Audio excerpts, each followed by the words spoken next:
Assalamualaikum warahmatullahi wabarakatuh. Hai teman-teman semua. Perkenalkan, nama saya Mila Afrilistiani. Saya dari program studi perbankan syariah kelas C semester 6. Baik teman-teman semua, video ini saya buat sebagai salah satu syarat ujian akhir semester mata kuliah analisis tingkat kesehatan bank syariah. Baik teman-teman semua, di sini ada beberapa pokok bahasan yang akan saya bahas pada video ini. Yang pertama, ada risiko operasional dan risiko perbankan syariah. Yang kedua, tata kelola dalam bank syariah. Yang ketiga, transparansi dan kualitas data. Yang keempat, kecukupan modal dan Basel. Yang kelima, tata cara penilaian tingkat kesehatan bank syariah. Yang keenam, hubungan analisis risiko dengan pengawasan bank syariah, dan yang terakhir tantangan masa depan bank syariah. Baik, langsung saja pada pokok bahasan yang pertama, yaitu risiko operasional dan risiko perbankan syariah.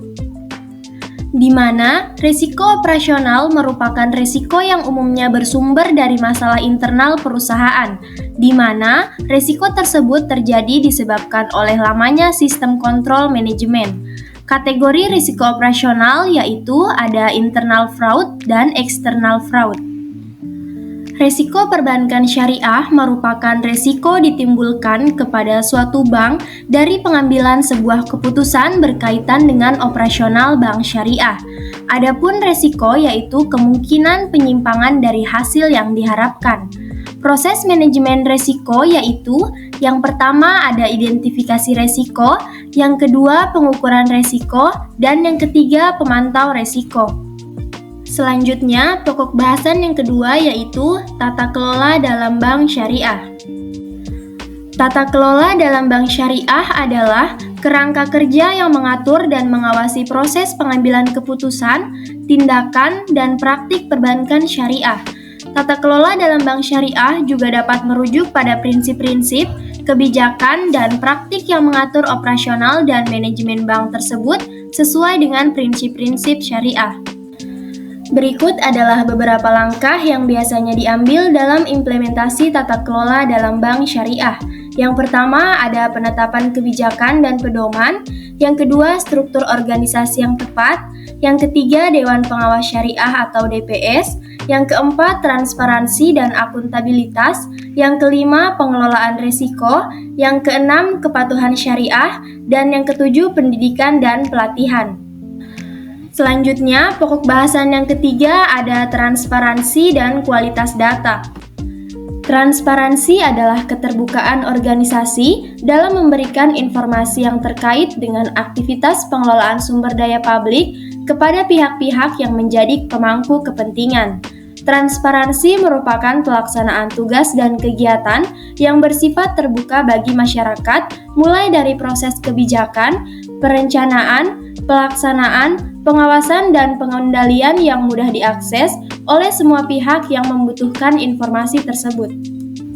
Adapun tujuan dari transparansi, yang pertama, mendorong terciptanya proses komunikasi yang lebih besar dan kerjasama antara kelompok internal dan eksternal. Yang kedua, mampu untuk memberikan perlindungan terhadap pengaruh yang tidak seharusnya dan korupsi dalam pengambilan keputusan. Yang ketiga, meningkatkan akuntabilitas dalam setiap keputusan-keputusan. Yang keempat, mampu untuk meningkatkan kepercayaan dan keyakinan kepada pimpinan secara keseluruhan. Selanjutnya, kualitas data mengacu pada pengembangan dan implementasi kegiatan yang menerapkan teknik manajemen kualitas pada data. Tujuannya adalah memastikan agar data sesuai untuk melayani kebutuhan spesifik perusahaan dalam konteks tertentu. Data yang dinilai sesuai untuk tujuan yang dimaksud dapat dikatakan sebagai data berkualitas tinggi. Selanjutnya, pokok bahasan yang keempat ada kecukupan modal dan Basel. Modal bank adalah dana yang diinvestasikan oleh pemilik dalam rangka pendirian badan usaha yang dimaksudkan untuk membiayai kegiatan usaha bank di samping untuk memenuhi regulasi yang ditetapkan oleh otoritas moneter. Modal sangat penting dalam perbankan karena berperan sebagai sumber kekuatan keuangan suatu bank. Dalam konteks perbankan, modal merujuk pada jumlah dana yang dimiliki oleh bank dan digunakan untuk menutupi resiko kerugian yang mungkin terjadi dalam operasional bank. Selanjutnya ada model Basel I dan Basel II.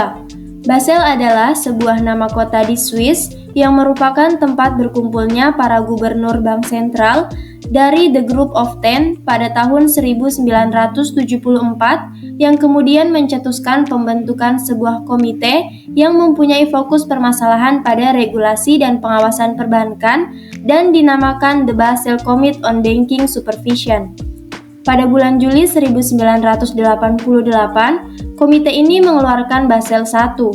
Basel I hanya membahas tentang perhitungan kebutuhan modal untuk menutup resiko kredit, yang diasumsikan sudah cukup untuk menutup berbagai jenis resiko lainnya. Basel I menetapkan bahwa modal minimal untuk menutup resiko kredit adalah 8%. Pada tahun 1999, BCBS memulai kerjasama dengan bank-bank utama dari negara anggota untuk mengembangkan capital accord yang baru, dengan mempublikasikan First Consultative Package. Sejak inilah, perbankan memasuki era Basel II Accord. Basel II merupakan suatu upaya peningkatan manajemen resiko, sehingga nantinya akan tercermin dalam pemenuhan modal bank menjadi lebih efisien yang dikaitkan dengan resiko bisnis suatu bank. Selanjutnya, pokok bahasan yang kelima yaitu tata cara penilaian tingkat kesehatan bank syariah. Tingkat penilaian kesehatan bank merupakan hasil penilaian kondisi bank dalam rangka mengatasi resiko dan kinerja bank.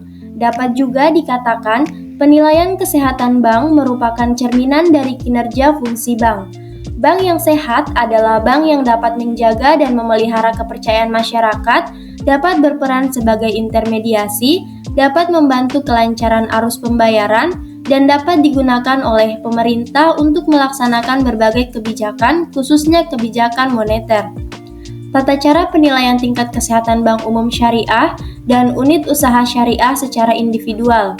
Penilaian tingkat kesehatan bank syariah secara individual untuk bank umum syariah mencakup penilaian terhadap faktor-faktor yakni profil resiko, good corporate governance, rentabilitas, dan permodalan. Sedangkan untuk unit usaha syariah hanya mencakup faktor profil resiko. Selanjutnya, pokok bahasan yang keenam yaitu hubungan analisis resiko dengan pengawasan bank syariah. Hubungan antara analisis resiko dengan pengawasan bank syariah sangat erat, karena analisis resiko merupakan salah satu komponen penting dalam pengawasan bank syariah. Analisis resiko bertujuan untuk mengidentifikasi, mengukur, dan mengelola resiko yang dihadapi oleh bank syariah guna memastikan keberlanjutan operasional, stabilitas keuangan, dan pemenuhan kewajiban syariah.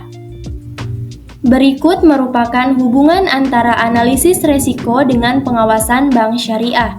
Yang pertama ada identifikasi resiko.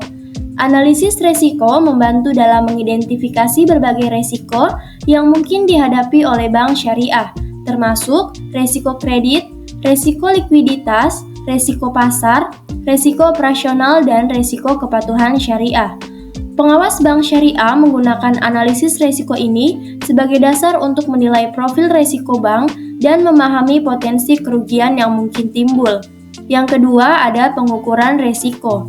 Setelah resiko diidentifikasi, analisis resiko membantu dalam pengukuran resiko yang terkait. Pengawasan bank syariah memanfaatkan hasil analisis resiko ini untuk mengevaluasi sejauh mana bank syariah dapat menanggung resiko yang ada dan untuk menentukan kebijakan pengelolaan resiko yang efektif. Kemudian ada pokok bahasan yang ketujuh, tantangan masa depan bank syariah. Arah pengembangan perbankan syariah yang sebelumnya tertuang pada Roadmap Perbankan Syariah Indonesia tahun 2015 sampai 2019 telah sampai pada masa akhirnya. Roadmap Pengembangan Perbankan Syariah Indonesia periode 2020 sampai 2025 disusun dengan membawa visi mewujudkan perbankan syariah yang resilient. berdaya saing tinggi, dan berkontribusi signifikan terhadap perekonomian nasional dan pembangunan nasional. Adapun tantangan perbankan syariah di masa depan yakni yang pertama ada permasalahan klasik yang masih dihadapi perbankan syariah Indonesia saat ini adalah rendahnya pangsa pasar atau market share. Yang kedua, minimnya pakar serta tenaga kerja yang menguasai ilmu perbankan syariah. Kemudian yang ketiga, ada produk dan layanan yang ditawarkan perbankan syariah masih kalah apabila dibandingkan dengan bank konvensional. Baik teman-teman semua, itulah tadi beberapa pokok bahasan yang dapat saya paparkan pada video ini. Saya ucapkan terima kasih dan mohon maaf apabila ada salah-salah kata. Saya akhiri, wabillahi taufiq wal hidayah. Wassalamualaikum warahmatullahi wabarakatuh.